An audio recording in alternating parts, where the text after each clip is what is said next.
Welcome to Essential Ingredients, powered by Next Gen Purpose, hosted by me, Justine Reichman. Every Tuesday, we serve up thoughtful conversations with founders, sustainability leaders, and community organizers who share their stories and missions within the regenerative food sphere. It's all about boosting forward-thinking folks and brands working to make better for you and better for the planet food more accessible. Welcome to Essential Ingredients. I'm your host, Justine Reichman. With me today is Philippe Birker, co-founder of Climate Farmers. Welcome, Philippe. Pleasure to be here. Good to be talking to you. Likewise. I've heard a lot about you. When we coordinated this, we were very excited to learn more about you and what you're doing. And so with that in mind, given we don't know what our guests know and don't know, would you mind just telling us a little bit about Climate Farmers? Sure. I guess we can start where I'm sitting right now for those that are watching the video. So where I am, we also have people listening, so we have to create a visual for them as well. So where I am right now is in the middle of the Portuguese mountains, in a formerly abandoned village, which I bought with a few friends in 2017. So Portugal is one of the most deserted countries in Western Europe. You have a lot of people living on the coast, but almost no people living on the countryside. And so the Portuguese government passed a law that you can buy broken down houses and you can fix them up yourself without planning permission, which if you're German is quite crazy, because in Germany we really like our regulations and our laws. And for me, this was a great opportunity because I grew up on the countryside, lived for 10 years in Amsterdam and Berlin, loved the cities for the people mostly, but was interested in bringing the people back to the countryside.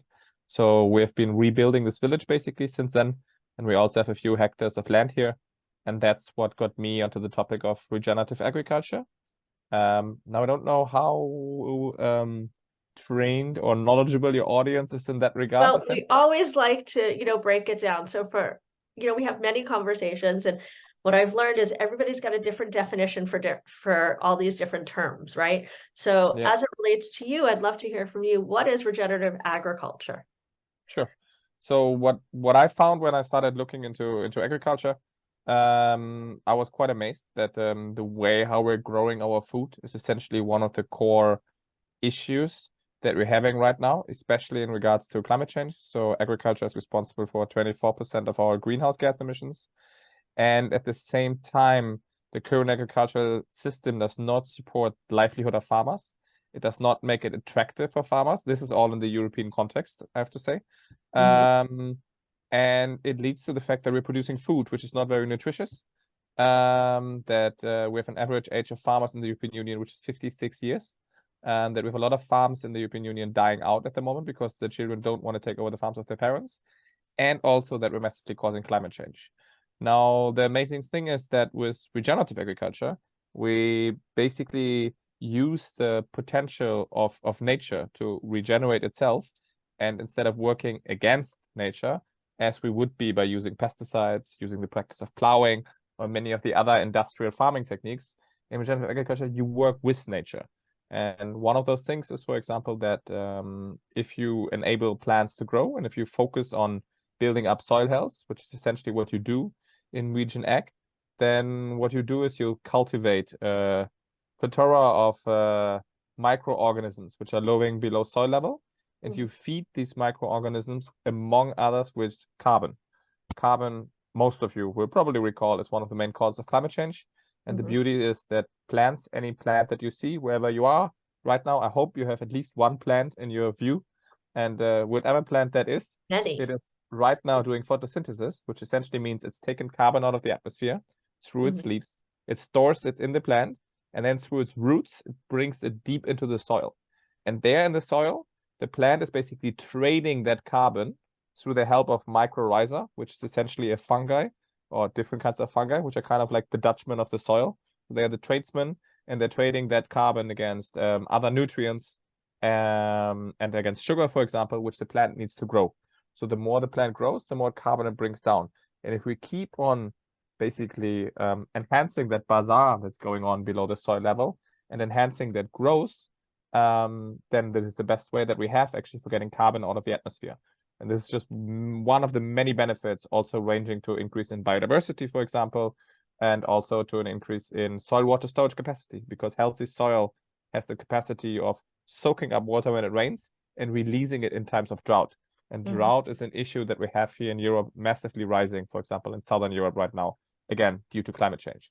So essentially, regenerative agriculture is a new way of farming, which is not really a new way of farming because it's basically using indigenous farming practices. But those of us working in regenerative agriculture are trying to transition our food system towards this way of farming, which is more in line and in harmony with the planet. Well, I think that was very in-depth. And for those that were not familiar with regenerative agriculture, certainly have a point of view now that I think, breaks it down and is easier and more digestible. So I really appreciate you sharing that. And I'm curious, so you bought this farm in 2017 with some friends, right? Is that right? I always say I'm an aspiring farmer. So we have a few hectares of land and we're growing some vegetables and we're planting 1,000 fruit and nut trees here in 2 weeks. But I'm not an active farmer right now because I was looking into that. And then I found the potential of Regen Ag. And then that led essentially to me founding my organization, which now kept me busy over the last 4 years. Okay, so before you kicked off this organization, what were you doing? So I have been working for a variety of different tech startups in Amsterdam and in Berlin. Maybe you know Fairphone, which was like the first sustainable smartphone, modular smartphone, essentially. Okay. I also had a drink business for a while, making a drink from the waste products of coffee production. I also had a nightclub in Amsterdam for 3 years. So I have been. You're a bit of a serial entrepreneur. I do like starting my own projects. Yeah. Yeah, I understand. So now, when you left at the last company, the last one that you started, oh, you're in front of the video. There we go. Okay. With some insects around here. Yeah. Okay, so you left your last organization or you sold it, however that ended up. And you decided to move out to the countryside in Portugal because you had this idea to build up the community, bring the people back and start to build this out. What inspired you in that time? Was it the fact that Portugal had said, we have this land and you can do this without, any boundaries, really, I guess, or the infrastructure that they had with the filings of papers and this and that? What really inspired you to go from what you were doing to now, building this new organization, supporting regenerative agriculture, and working towards being a farmer, an aspiring farmer? I think it's important to separate these two things here. So the project in Portugal is basically my home.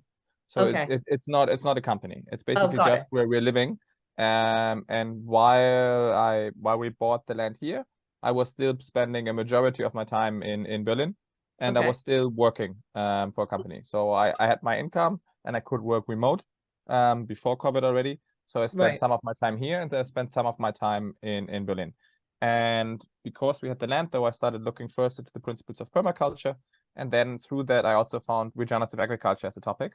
And I found papers from Wageningen University, which is one of the leading agricultural universities in the Netherlands, from the 80s and 90s already, that were speaking about this carbon sequestration potential of regenerative agriculture.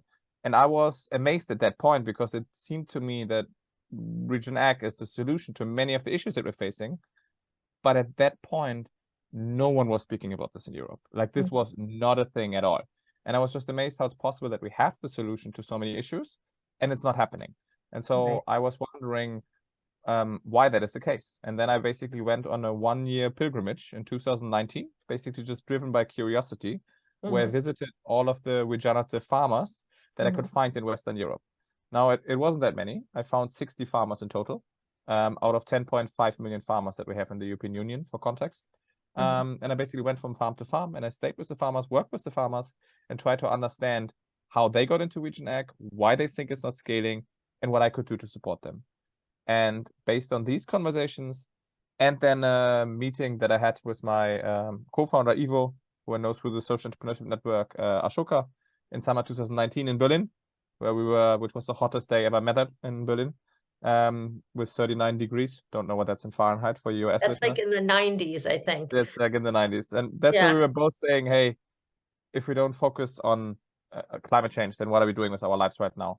And he also already found regenerative agriculture as his calling, and we decided to combine forces and to start climate farmers and to put ourselves in the service of supporting farmers in the transition to regenerative agriculture. Wow. Thanks for sharing that. It makes it, it creates it piques my interest to know when you had these conversations and you were traveling around talking to these farmers, what were some maybe one or two stories that, piqued your interest and really inspired you to go on this pilgrimage? I mean, I think the very beautiful thing was that all of these farmers were doing what they're doing because they really believed in it and for intrinsic reasons. So you have to see there's no ecosystem existing around these farmers which is supporting them in what we're doing. The way how our agricultural system right now is set up is really messed up. So essentially farmers only get rewarded for yield, right? So the only thing that farmers get paid for is by how much you produce. Nobody cares what the ecosystem services are and what you're doing to your soil. So if you're putting a lot of glyphosate, or Roundup as it's called in America, on your soil and you're destroying the soil life, or you're essentially nurturing the soil life and you're helping these plants to sequester carbon, you get the same amount of money. So there's no incentives for farmers to actually go on the regenerative path, because there's also no payment for these ecosystem services that they're providing for all of us. If farmers are building up biodiversity, if farmers are sequestering carbon in the soil, if farmers are increasing the soil water storage capacity, this is services which they're providing for all of us and which all of us are benefiting from, but nobody is helping them. Or at that point, now there's a lot of organizations out there, but at that point, there was nobody helping them in figuring out how they can do this in their specific context. And there was no one willing to pay them for this. And that's what we set out with Climate Farmers, with an academy, which is a non-profit, which essentially connected these farmers with each other, and with a for-profit, which is measuring these ecosystem services, and it enables them to get paid for it. Wow. It's amazing. And so now in the short term, what are you hoping to achieve in the next, year or two? I mean, essentially everything that we're doing is working on the systemic level. So we're essentially working with a variety of different actors in the agri-food system in order to collectively transition the food system in Europe from one focused on industrial agriculture to one focused on regenerative agriculture. So this means, on the one hand, talking to banks in order to give farmers loans, where banks have an interest in giving loans to initiatives which are sustainable so that they can reach their own sustainability targets. And we can measure the regeneration that's taking place on the farms through our own MRV system. So we can report back to the banks what's going on the farm so they can use this. Talking to insurance companies, which are right now paying massive amounts of money for floodings, which are happening in Central Europe. My hometown, Geilenkirchen in Western Germany, for example, was part of a massive flooding that happened 2 years ago, where we had 31 billion euros in damages. These damages would have been prevented if we would have healthy soils. So we're trying to get insurance companies to insure farmers that are in the transition to regenerative agriculture against crop loss. Because when you're trying to transition, there are risks involved with that, and those risks are currently only carried by the farmers. Because if you suddenly stop using pesticides and if you suddenly stop using fertilizers, etc., then it's a little bit like an alcoholic that suddenly goes cold turkey, and there are some issues. And there's a transition period which we need to support farmers to go through. We're also working with corporates, which luckily have realized that, massive food corporates as well, like Danone or Nestle, for example, which have realized that the way how they're sourcing their food right now, they will not be able to source in the future. And if they can't source their food, their produce, then they cannot sell their products and they cannot increase the shareholder value, which they are responsible for, right? So even though they're not doing this for the good of their heart, they also have realized that they have to change something. So they are the first people which are now finally willing to support farmers financially in their transition. So we are designing training programs for farmers, we're matching them with consultants, and we're reporting back to the food corporates what's happening on the farms and the regeneration that's taking place. So when you're working with these, or when you're approaching the insurance companies and those larger organizations, what are the greatest obstacles for you when you're trying to convey the message, the impact, and the necessity of what you're trying to do so that they can get on board and support the farmers? I think the issue is that we're still living in a capitalist system where people don't really care about impact. Most organizations are still run by a drive to increase financial return on investment, right? So basically, we constantly have to make a business case in order to achieve the impact that we want to achieve. So all these farmers just want to do the right thing and regenerate the land. But for example, one challenge that we're having is I can't find anyone that's willing to pay farmers for increasing biodiversity, because we like to talk about it, but actually nobody really cares about biodiversity out there. At least no one cares enough to be willing to pay for it. And the same thing, I have to make a business case to insurance companies that they save money because their risk of having to pay for flooding risks is enough to insure farmers for the transition. Because otherwise, why would they do it, right? They're driven by financial interest and not driven by the good of their heart to actually secure people.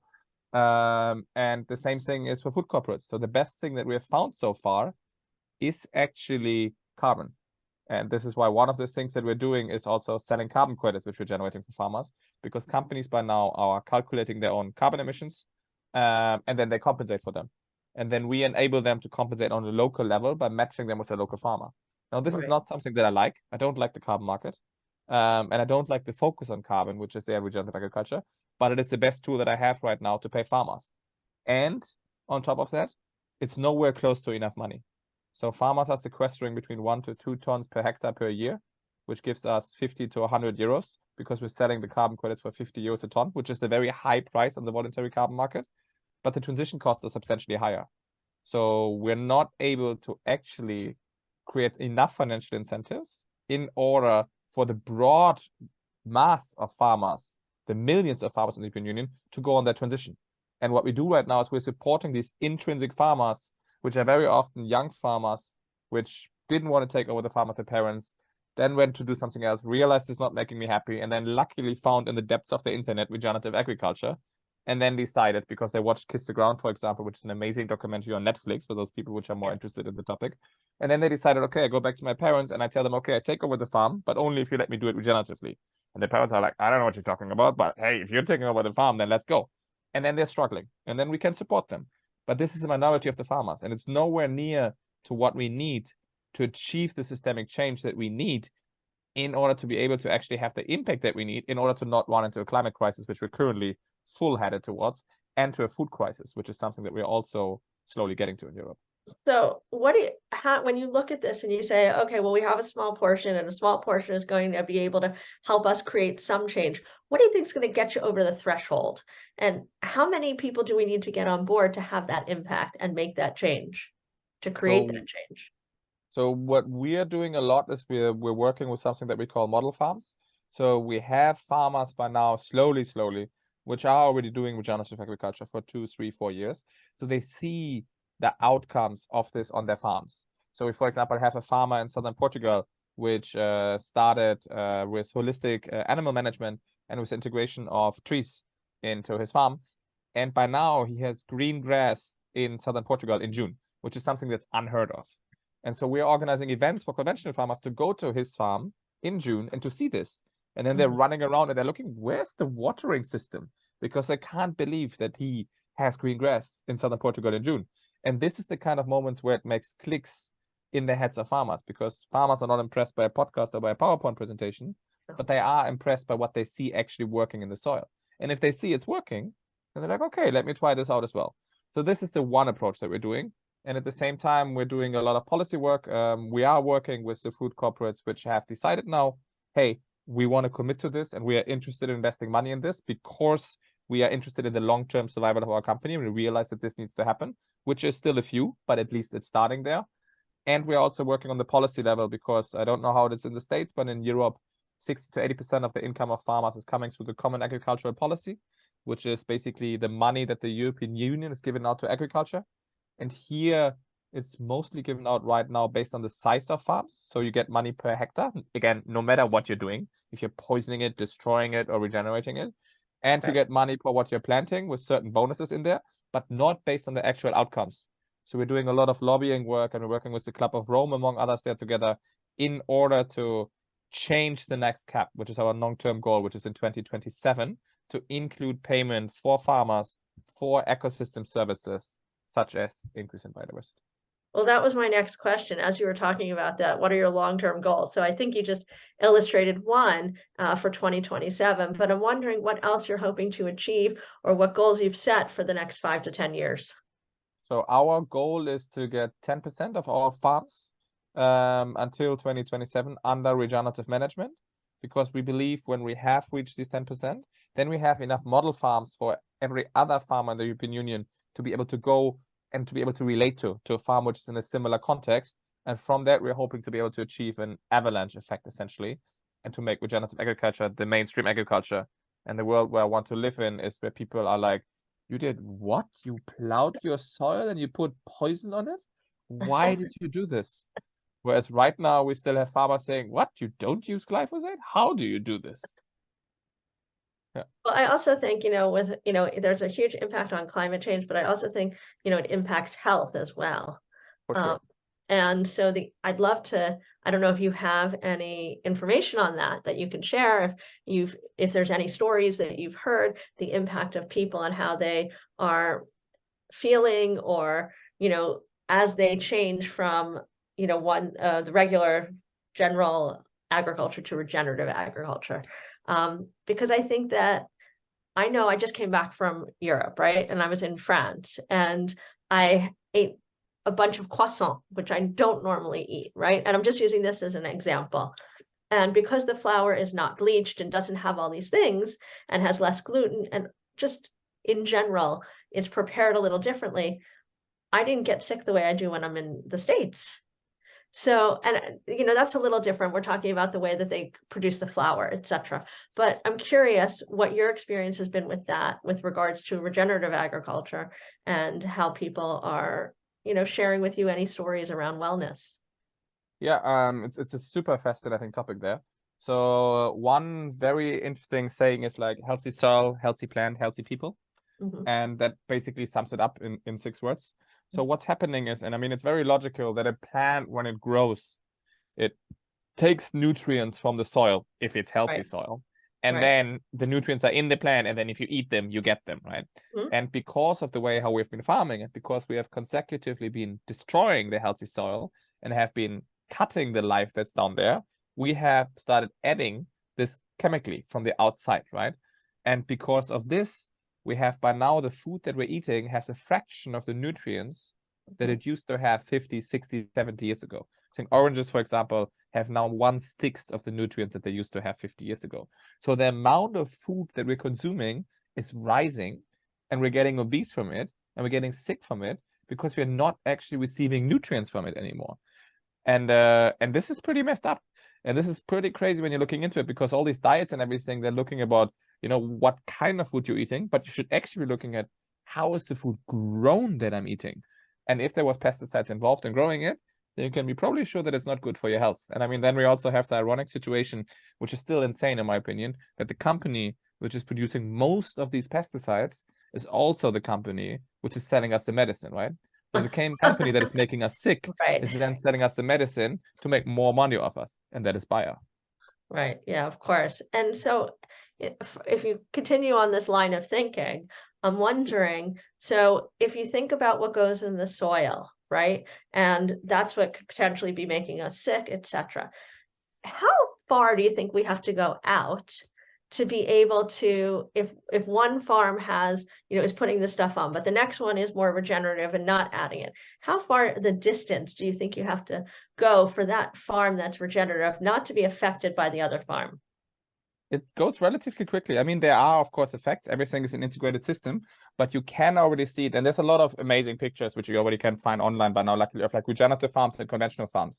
And you see life thriving on the one side of the fence and life being death on the other side of the fence. Okay. And for example, below the soil, you would just have life. You wouldn't have life there. So the life would just stop. So essentially, most of the regenerative farms are still surrounded by conventional farms. And obviously, this does have a negative effect on them. But nevertheless, the food from the regenerative farm will be more nutritious and more healthy than the food from the conventional farms just 20 meters over the fence. Wow, so amazing. There's so much to learn here, so that, more people can build agricultural, think about regenerative agriculture and integrate that into their farms. So for those folks that are listening or watching today that are curious about, how you might be able to be a great resource for them and direct them in the right direction, how would they get in touch with you? I mean, generally, I would say don't come to me. Go to a farmer, right? Go to a farmer. Essentially, people should be more in touch with where they get their food from. And nowadays you have in almost every region in Europe, and I'm assuming in America as well, we have something which is, for example, community-supported agriculture, where you essentially get, or CSAs, where you essentially get food straight from a farmer, so that the money doesn't end up with all the different people in the supply chain which are taking a cut, but actually with the people that are doing the work on the ground. And many of these CSAs are also operating regeneratively. If you Google regenerative agriculture in your city, you'll probably find already some farmers where you can get your sourcing from. If you are in Europe and you are interested in somehow getting involved in the Regen Ag movement and in potentially collaborating with us or our farmers, then you can find Climate Farmers on climatefarmers.org, or you can find me on LinkedIn under Philippe Birker. And I'm sure you can put some information on this in the show notes. Of course, we'll make sure to add that in the show notes so that people can, tap into those resources and help create change in this movement and be part of it. Philippe, thank you so much for joining me today. I really appreciate that. And I loved learning all about what you're doing. And it's really inspiring. And I hope that perhaps we can, share this with our community, inspire some change there and some greater access to the information so they better understand what Regen Ag is and how to use that in their own farm. Would be great. Let's make regeneration happen. Thanks so much. Thanks for digging in. To learn more about these stories, you can access the show notes at nextgenpurpose.com/podcast. If you like what you just heard, head to Apple Podcasts or wherever you do your listening to hit subscribe and leave us a review. To join the conversation, follow us on Instagram at essential.ingredients and check out our weekly newsletter for your dose of food industry info. Visit the Next Gen Purpose YouTube channel for videocasts of each episode and give this episode a like while you're there. You can also connect with me directly at justine.reichman on Instagram and The Real Justine Reichman on TikTok. See you next week.